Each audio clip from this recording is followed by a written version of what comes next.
Hey everyone, my name's Jacque. I'm in the St. Agatha St. James Young Adult Group. Happy Easter. Hope you're all spending it joyfully, finding a special way to celebrate Easter right now. We were just talking about how we're offering up this time of isolation.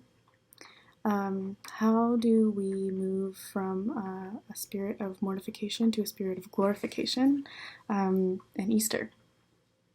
Also, we're all young adults. We're all somewhere in between being taken care of and taking care of others. So if you're anything like me, you're kind of on your own, supporting yourself, but you're not yet in a place where you are taking care, having other people that you have to take care of. So these talks are all supposed to be connected to a topic and some kind of quote. So I wanted to talk this time about your inner room, connected to Matthew 6:6, which is, but when you pray, go into your room and shut the door and pray to your Father who is in secret, and your Father who sees in secret will reward you. And so this is part of the Sermon on the Mount. And it starts initially with talking about when you give alms, do not let your left hand know what your right hand is doing. So clearly the character of this is to talk about a lot of the culture at the time, or what he says, like, when you pray, you must not be like the hypocrites, for they love to stand and pray in synagogues. So he's speaking against the temptation to be ostentatious or perhaps bombastic in prayer. Perhaps this is a good time to consider maybe the times before this in our lives when we were ostentatious in our churchy activities and in public, and how much we were concerned about how we looked in church, and how much of our prayer maybe was ostentatious. Maybe this is a good time to refocus and find your inner room and your inner place to pray.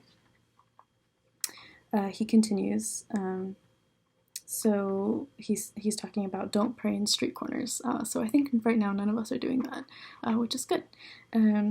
So truly I say to you, they have received their reward. When you pray, go into your room and shut the door. So what does that mean, going into our inner room? Well, you're looking at mine. So for me, not only right now is this where I live and sleep, but it's also right where I work, and this is right now where I socialize. And now it also has to be where I pray. It really brings new meaning to that quote that we say all the time at Mass. Lord, I'm not worthy that you should enter under my roof. Don't. This is my space, but it's not. It's mine and God's.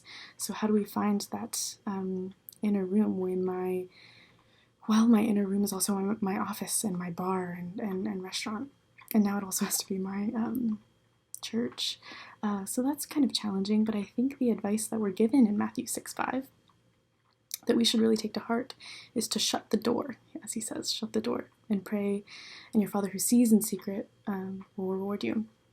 So I think shutting the door right now means that when you go into your inner room and pray, don't look at, my mess that I have that I need to clean up, and I need to not think about the work that I need to do, or all of the dishes that are sitting in the sink right now that I need to do. But when you go into your inner room, forget about those things, shut the door to all of those things, and really cultivate a space inside. Find a retreat within this retreat. Find an escape within your escape from the coronavirus that we're all trying to get away from and get our loved ones away from. Then continuing on to Matthew 6:7, do not heap up empty phrases as the Gentiles do, for they think that they will be heard for their many words. Do not be like them, for your Father knows what you need before you ask him. So I hope that you take this to heart right now. I think we're all asking for a lot of things, and this is a time where we don't know what else to do but to ask our Father for things, perhaps. But know that he already knows what you need before you ask him. And then the last thing that we'll end with, in the last 9 seconds, he says, Matthew 6:9, pray then like this. Our Father, who art in heaven, hallowed be thy name. Thy kingdom come, thy will be done, on earth as it is in heaven. Give us this day our daily bread. Forgive us our debts, as we have also forgiven our debtors. And lead us not into temptation, but deliver us from evil. Amen. Alleluia.